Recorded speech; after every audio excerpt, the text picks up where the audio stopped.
శ్రీమాత్రే నమః. నమస్తే అండి అందరికీ. ముందుగా వీడియోని పూర్తిగా చూడండి. ఎవరైనా సరే నాదనే కాదు, ఏ ఛానల్లోనైనా మీరు ముందుగా వెళ్ళినప్పుడు ఛానల్ ఓపెన్ చేసాక ఒక వీడియో వచ్చినప్పుడు పూర్తిగా చూడటానికి ప్రయత్నం చేయండి. అందులో కంటెంట్ ఉంటే లైక్ చేయండి, షేర్ చేయండి, సబ్స్క్రైబ్ చేయండి.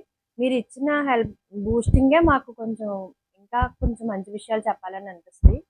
ఈరోజు నేను ఏం చెప్దాం అనుకుంటున్నానంటే బిగ్ బాస్. బిగ్ బాస్ గురించి చాలా మంది చాలా రకాలుగా ఛానల్స్‌లో అక్కడ ఇక్కడ చాలా వీడియోస్ కూడా నేను చూసాను. చాలా మంది చాలా రకాలుగా మాట్లాడారు. అయితే నేనైతే నా పర్సనల్ ఒపీనియన్ ఒకటి చెప్దాం అనుకుంటున్నాను. బిగ్ బాస్ అనేది తప్పు కాదు. అలాగని మంచిది కాదు. ఎందుకు తప్పు కాదు, ఎందుకు మంచిది కాదు అనేది ఇందులో బ్యాడ్, గుడ్ 2 నేర్చుకున్నాను. ఫస్ట్ గుడ్ ఏంటంటే ఇందులో ఉన్న ఫస్ట్ గుడ్ చెప్తాను నేను. అందరినీ ఒక చోటకి తీసుకురావటం తప్పులేదు. అంటే భిన్న మనస్తత్వాలు ఉన్న వాళ్ళందరినీ ఒక చోటకి తీసుకొస్తున్నారు. అంటే సమాజం ఎలా ఉంది, మనుషులు ఎలా ఉన్నారు, ఏంటి తెలుసుకోవడం ఒక ఎత్తు. ఇది గుడ్.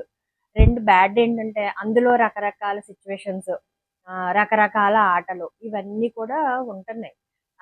అది అంటే డ్రెస్సింగ్‌లో కానీ, వే ఆఫ్ టాకింగ్ వల్గర్‌గా మాట్లాడటం కానీ, అంటే ఇంకొన్ని మాట్లాడకూడని మాటలనమాట. అవి కూడా మాట్లాడుతున్నారు.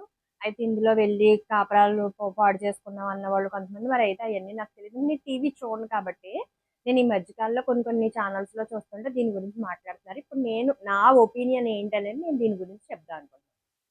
అయితే ఫస్ట్ వీడియోనైతే ఎప్పుడు పూర్తిగా చూడటానికి ప్రయత్నం చేయండి. కంటెంట్ ఉంటుంది. ప్రతి దాంట్లో ఒక కంటెంట్ ఉంటదండి. నేనే కాదు, ఎవరు వీడియో చేసినా ఏదో కంటెంట్‌తోనే చేస్తారు. నచ్చలేదనుకోండి అది వేరే విషయం. నచ్చితే కనుక లైక్ చేసి, షేర్ చేసి, సబ్స్క్రైబ్ చేయండి. పూర్తిగా చూడటానికి మాత్రం ప్రయత్నం చేయండి అంతే. అయితే నేనేం చెప్పదలుచుకున్నానంటే బిగ్ బాస్ గురించి. మీరు బిగ్ బాస్ ఎవరైతే ఉన్నారో వాళ్ళు హోస్ట్ అయితే నాగార్జున గారు మరి. చాలా రకరకాల మందిని తీసుకొచ్చి ఒక హౌస్‌లో పెట్టి ఒక 100 డేస్ వాళ్ళకి పెడుతున్నారు. 100 డేస్ వాళ్ళని మీ దగ్గర పెట్టుకుంటున్నారు. ఓకే. ఫోన్ లేకుండా, ప్రపంచం తెలియకుండా చేస్తున్నారు కదా! దీన్ని బట్టి మీరు సమాజానికి ఏం చెప్తున్నారు అనేది ఒకసారి మనం అంచనా వేసుకుందాం. చాలా వల్గర్‌గా మాట్లాడటం. ఇంతకు ముందు 1, 2 ఫస్ట్ అండ్ సెకండ్ ఏదో బాగున్నట్టుంది. తర్వాత నుంచి కొంచెం బాలేదని నేను టాక్ విన్నాను.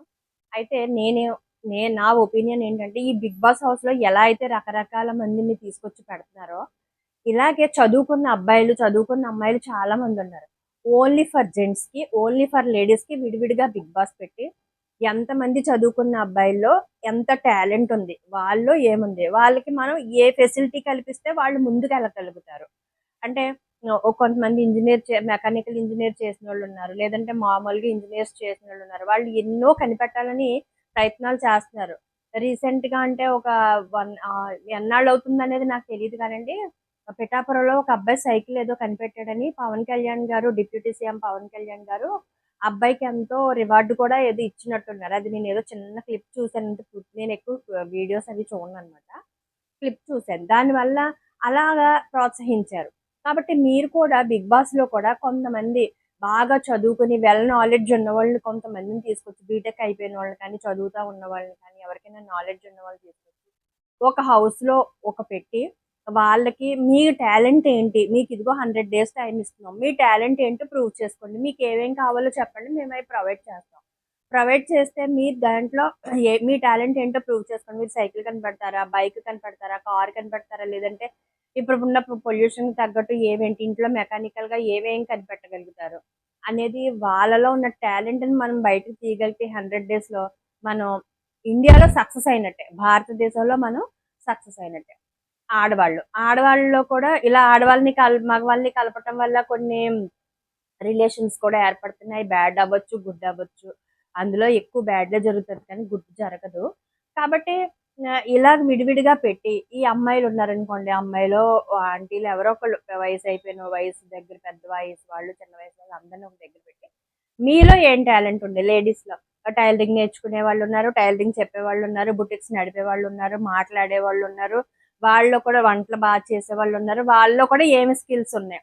ఈ స్కిల్స్ అన్నీ కూడా దగ్గరికి పెట్టి ఎవరి స్కిల్ బాగుంది. ఇప్పుడు చూడండి షెఫ్ ఏంటది మాస్టర్ షెఫ్ ఉంది చూసారా? ఎవరైతే బాగా వండుతున్నారో వాళ్ళకి టార్గెట్ ఇచ్చి వాళ్ళని ఒక పొజిషన్‌లో తీసుకెళ్ళడం. ఇప్పుడు మీలో ఎవరు కోటేశ్వరుడు ఉంది. అందులో మనీకి అంటే నాలెడ్జ్ మీద ఉంది. ఇది నాలెడ్జ్ మీద కాదు. ఎలాగో 100 రోజులు కొంతమందిని ఒక 20 మందినో, 30 మందినో మీరు ఒక హౌస్‌లో పెట్టాలని మీరు ప్రయత్నం చేశారు.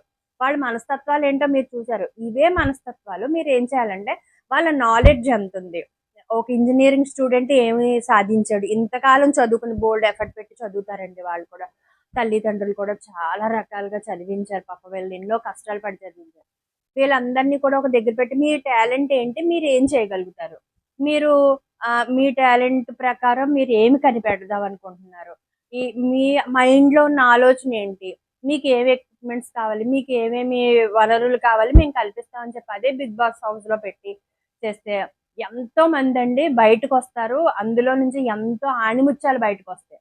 అలాగే ఆడవాళ్ళలో కూడా ఎంతో మంది హౌస్ వైఫ్స్ అవ్వచ్చు, చదువుకొని ఉద్యోగాలు లేని వాళ్ళు అవ్వచ్చు, అమ్మాయిలు అవ్వచ్చు, తన కాళ్ళ మీద తాను నిలబడే ఉద్దేశం ఉన్నవాళ్ళు అవ్వచ్చు, చాలా మంది ఉన్నారు. వాళ్ళని కూడా ఇలాగే ఎంపిక చేయండి. ఇలా సెలబ్రిటీస్‌ని కాదు. సెలబ్రిటీస్ ఎవరైనా ఎక్కడైనా వచ్చేస్తారంటే అది పెద్ద విషయం కాదు. సెలబ్రిటీస్‌ని ఎంపిక చేయడం అనేది పెద్ద విషయం ఏం కాదు. చాలా మంది ఉన్నారు సెలబ్రిటీస్. Normal people. బయట బోలెడుమంది నార్మల్ పీపుల్ ఉన్నారు. విలేజెస్‌లో బోలెడుమంది ఉన్నారు. వాళ్ళ టాలెంట్‌ని బయటకి తీయడానికి ప్రయత్నించండి. అది భారతదేశానికి కూడా చాలా ఎకనామికల్‌గా కానీ, ఇంకో రకంగా చాలా ఉపయోగపడుతది. వాళ్ళకి ఒక ప్లాట్‌ఫార్మ్ ఇవ్వండి మీరు. ఈ యూట్యూబ్ ప్లాట్‌ఫార్మ్ ఒకటే కాదు. ఈ బిగ్ బాస్ అనేది కూడా ఆ ప్లాట్‌ఫార్మ్ ఇవ్వండి. అప్పుడు మీరు బిగ్ బాస్ అని ఏమన్నా తెలుసుకుంటే బావుంటదని నా ఉద్దేశం. ఇలాగే ఇంకొకటేంటంటే అదే టైంలో మీరు ఒక 100 రోజులు అందులో పెడతారు. ఈ రోజంతా జరిగింది షూట్ చేసి, దాన్ని ఎడిట్ చేసి, మీరు సండే ఒకరోజు ఒక 2 అవర్సో, 3 అవర్సో దాన్ని పెడుతున్నారు. మధ్య మధ్యలో గేమ్స్ ఏవో పెడతారు. ఈ గేమ్స్ కాదు మీ టాలెంట్స్ ఎవరికి ఏం టాలెంట్ ఉందో ఒకళ్ళు పాడతారు, ఒకళ్ళు మాట్లాడతారు, ఒకళ్ళు ఆడతారు, ఒకళ్ళు డాన్స్ చేస్తారు, ఒకళ్ళు స్టిచ్చింగ్ చేస్తారు. జెంట్స్‌లోనేమో ఏవేవో కనిపెట్టే వాళ్ళుంటారు. ఏదో ఒకటి తయారు చేయాలనే ఆతృత ఉన్నవాళ్ళుంటారు. ఇలా చాలా మంది చాలా రకాలుగా ఉన్నారు. వీళ్ళందరిలోంచి టాలెంట్ బయటకి తీసుకొచ్చి ఈ బిగ్ బాస్‌నే ఇంకా ముందుకు తీసుకెళ్ళి ఇలాంటివి బయట పెడితే బావుంటది. ఈ సెలబ్రిటీస్‌ని కాకుండా, అన్నెసెసరీ థింగ్స్‌ని కాకుండా వాళ్ళని బాధ పెట్టడం, మనం బాధపడటం, బయట వాళ్ళు రకరకాలుగా మాట్లాడటం. ప్రజలకు మనం ఎందుకు చాయిస్ ఇవ్వాలి అనేది నేను బిగ్ బాస్‌ని హోస్ట్ నాగార్జున గారిని నేను రిక్వెస్ట్ చేస్తున్నానండి. ఈ వీడియో కనుక మీకు నచ్చితే లైక్ చేసి, షేర్ చేసి, సబ్స్క్రైబ్ చేయండి. Thank you so much all the